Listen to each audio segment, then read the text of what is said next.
All right, bonus lesson time. Grand narratives, a warning for you. The modern age was filled with people trying to come up with grand narratives to explain the world and the universe. This is probably not unique to the modern age. I mean, the ancient Greeks were trying to come up with grand narratives of how the world works. All of religion is trying to create a grand narrative to explain everything. So it's not unique, but it is particularly impactful from the modern age, the modern and late modern age. Now, the scientists, this is obvious. The scientists are trying to come up with how the universe works, okay? And so in science, it's not too, grand narratives aren't too devastating, right? Because science is based on the scientific method. So if you observe something works, you come up with a narrative of how the universe works, like, say, Newton's gravity. It explains a lot of things, and you know it's really useful. And you can't get yourself into too much trouble because no one's going to war, and no one's creating mass killings based upon Newtonian physics. And really what happens when the grand narratives of Newton and the grand narratives of Galileo and Einstein get busted all up is we just go to a new way of looking at the universe, and it answers more questions and is more useful, and everyone's like, okay, Newtonian physics was good for the time, now we got something different. The problem is when you're trying to get into the modern age of grand narratives in history, in psychology, in philosophy, because it really alters how people view the world. And when people view the world differently, they start making policy and they start interacting with each other in very specific ways because they think the world acts in a certain way. And if your grand narrative is wrong and you've been acting to your neighbors and to your family in one way and your grand narrative is wrong, it can cause a lot of strife. And when a country acts in a grand narrative and a country has weapons of war, things can go really wrong really quickly. So you better make sure your grand narratives are correct. The problem is a lot of these all-encompassing stories are so simple that they aren't correct, or at least they don't accurately reflect reality to be predictive in a world sense. The late modern age was filled with these simplified grand narratives. You know, each one in practice, it failed to create a predictive worldview. It got people thinking a certain way. Those people started down a path, and that path led to trouble. The 1900s were the most devastating and heartbreaking, destructive, genocidal destruction of humanity at the hands of other humans 100 years of all time. And a lot of that was predicated upon people's firm belief in grand narratives. And I can pull that back to the 1850s to add even more pain and suffering because people thought they had it all figured out. In one or two sentences on the back of their t-shirt, they started living their lives and impacting other countries. A grand narrative is an all-encompassing story. It's a critical lens from which all things are seen. If you believe in a grand narrative, every single thing in the world, every single instance you encounter, every single encounter you have with people, every single event, every single occurrence has its root in your narrative and can be explained by the fact that your grand narrative is driving that human interaction. And your grand narrative can be summed up in one sentence. This was the story of the modern age. And this is the story that led down so many roads of, shall we say, trouble, discontent, and pain. So I'd like to go through a couple of the grand narratives that we see in the late modern age, the 1700s through the 1950s-ish. And that's when people started realizing things are much more complicated than simple stories. The late modern age is an age of grand narratives, great stories. Philosophers were trying to find simple explanations that would explain and fix life. It wasn't so much so that they were trying to explain what life was, what drove life and why things were happening, but then activists took these grand narratives and tried to fix what they thought was wrong with society by implementing the fix based upon the simple principles that they thought. And they would go at it 100%, in a sense that human life had no value if you were chasing utopia. If you were trying to fix society and fix the grand narrative, human life ended up having no value. We see this, the first grand narrative, which is a little different than the others, is the Enlightenment. Basically, it's the idea that the perfect world is humans having pure freedom and liberty. 100% natural rights and ownership over your own being. We see it go incredibly wrong during the French Revolution, where all the murder and all the killing and the whole upheaval of society, which totally didn't work whatsoever, was based upon creating a utopia, a perfect world of pure freedom and liberty. This, out of all grand narratives, seems to have come the closest to lasting the test of time, in the fact that so many people actually like freedom and liberty as opposed to what humans had in the past, which was kind of oppression by a noble class, kind of a government having more power over people's lives than not. And so people tend to really like the Enlightenment. But even the Enlightenment as a grand narrative is too simple. It's too simple because when you give people ultimate freedom, those freedoms can impact upon other people. And we live in a society. We live in a social contract. Even the Enlightenment thinkers realize that. And we do have to give up some pure freedom in order to live together in a society. So the grand narrative of individual liberty and libertarianism and personal freedom, it doesn't hold up. It's not complex enough to work on a full society. There was a grand narrative during the late modern age of social Darwinism.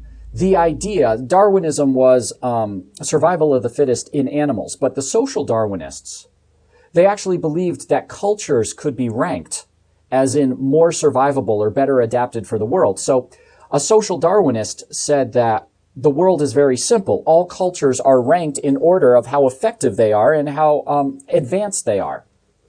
Well, this grand narrative is far too simple.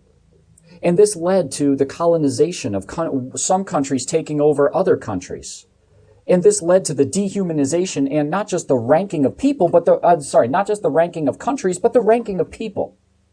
At the heart of Nazism and World War II and Hitler was the idea of social Darwinism, that one nation, the Germans, were superior to all others. And before Hitler, it was the English. Cecil Rhodes quoting, the best and the most human of human were the English, and the more of the English culture that spreads to the world, the better it is for humanity. So this idea of a grand narrative of ranked cultures and better cultures should flourish and better cultures should rule led to World War II and led to colonialism, certain cultures taking over others, and like Japan taking over in World War II almost all of East Asia and Southeast Asia. Some of the worst atrocities in the 1850s through the 1950s go back to this narrative that seems the simple narrative that some cultures are better than others. You see, it's too simple. Life is more complex than that. And when you live by something so simple, there's a lot of trouble. Communism was a grand narrative. Communism was the grand narrative that literally everything in life was based upon oppression. Oppression because of the rich and the poor, the rich and everyone else. Every single conflict, every single thing, every single reason that life wasn't perfect was because of an exploitation of the rich. Oppression was everywhere. Oppression was in religion. Oppression was in the songs you sing to your children. Everything is looked through on the lens of economic classes and class oppression. And we see what happens when people believe in communism. Revolutions happen trying to get rid of the classes. And guess what? The results of trying to get rid of classes are bloody, and more millions of people in the 1900s died because of their belief in the grand narrative of communism that can be put on the back of a t-shirt. Words on the back of a t-shirt. Workers of the world unite. It ends in over 100 million humans being killed. Grand narratives are scary. Capitalism is a grand narrative too. We just finished 2 lessons on capitalism, and when you believe in the all-powerfulness of capitalism and you don't take into account all the complexities, you get the center of the Industrial Revolution where average life expectancy of a worker was like 25 or something because children were in coal mines. You can't seriously say you believe in capitalism as a grand narrative when it leads to children in coal mines dying at age 17. It's too simple, and it leads to pain. Totalitarian is another grand narrative of the 1900s. It was the idea that an all-powerful government directed by a few people can create prosperity and good in the world. We see this mostly in Nazi Germany, Soviet Union under Stalin, currently today under North Korea. Once again, it follows the pattern. A simple way of looking at the world. It can solve all the problems in one sentence. And in practice, millions die. It's too simple for the complexities of life. Sigmund Freud in philosophy in the 1900s came up with a grand narrative. He believed that the unconscious, your subconscious, your unconscious mind determines your whole behavior, which is not true. It's more complex than that. Our conscious mind and our unconscious mind both contribute to our behavior. But in the modern age, there was this search for a one pamphlet idea that would fix and explain everything. And they just didn't get it right. Newton did it with Newtonian physics. Einstein did it with his theory of space-time. All of them have been proven to be incomplete and too simple, even if they seemed revolutionary at the time. And so here's the warning. Here's the warning. Almost all of the grand narratives of the modern age have proven to be incomplete. They might have little gems of ideas that we can use to navigate this thing called life. But when you go 100% into a grand narrative, when you look at every single thing that happens in your life, in your country's life, and you see it through the lens of social Darwinism, or you see it through the lens of people acting out their unconscious, or you see it through the lens of the rich oppressing the poor, when you enact public policy, the results do not go the way you want, and in many cases, millions of people suffer and millions of people die depending on the power of the policy. So what do you have to look out for? Because the appeal of grand narratives pulls at us even in the postmodern age.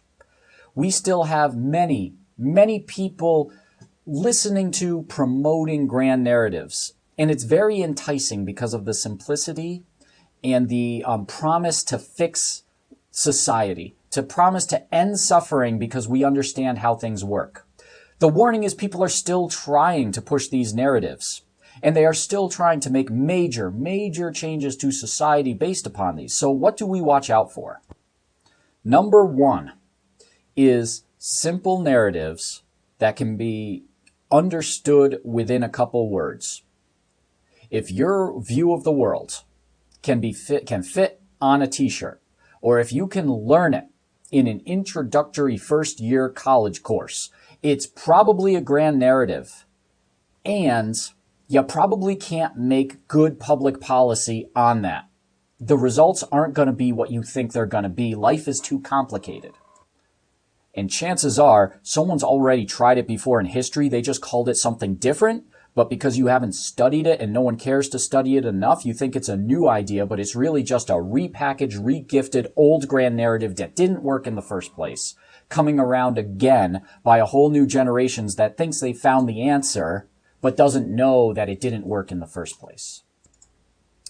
And the second thing to beware of is beware of narratives that speak of oppression or categorize humans. These are dangerous narratives. Because when we categorize humans, we create groups. And when humans create groups, that's when humans can do things to other humans and find justification for doing bad things.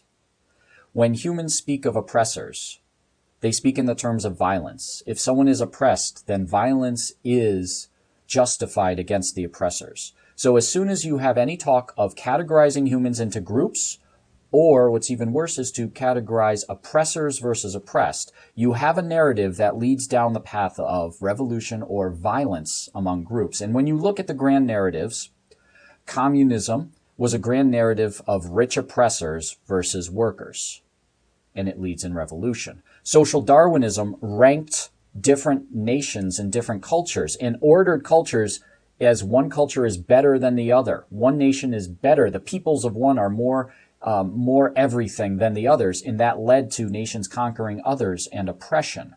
And totalitarian is a group of government which then separates the groups of the people and then makes people scared of other nations and controls the groups of people. always saying totalitarian government, believe in us, follow us, because we'll protect you from the oppressors, when really the totalitarian government, the all-ruling government, is the oppressor.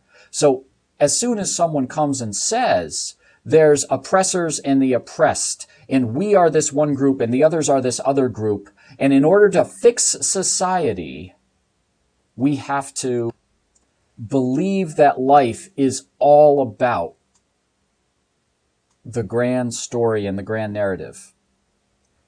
That's what got the 1900s and the 1800s into a lot of trouble, because it ignored the complexity of reality. I do firmly believe that the answer is out there for philosophers, but I also believe we're at the stage where, just like science, it's not that easy, and it's not that simple, and it's not something you can think up in one weekend. So it's pretty tempting, but I think the age of grand narratives, that was a couple decades ago.